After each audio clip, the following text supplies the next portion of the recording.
Hova tűnt? Kb. Innen jöttem. Ott van! Hey! Szevasz, haver!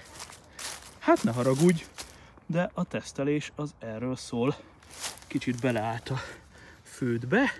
DJI kerben. Nem mondod, hogy textured environments. Na, hát szevasztok! Ez itt a DJI NEO 2, és ez itt a Jackass. Jó van, hát ez van. Előfordul, hogy kap. Itt ez a fura égtelenkedő antenna. Gyakorlatilag egy ilyen kamera van, ami ugye ebből a béna szögből lát ugye elvileg minden irányba. Azt nem tudom, hogy ez hogy lát oldalra, de mondjuk talán a felső egy kicsit jobban kiemelkedik.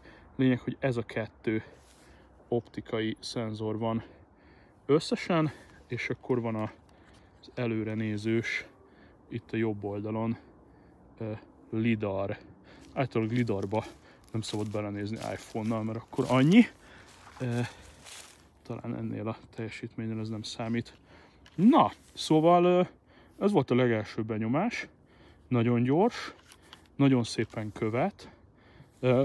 Ebben a negyedórás mókában 50%-ig merült, ami alapvetően tök jó.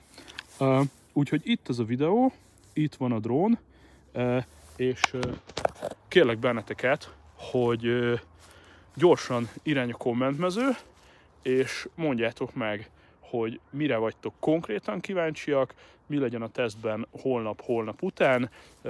Elvileg vasárnap gyönyörű napos idő lesz, megint ki tudom hozni a természetbe.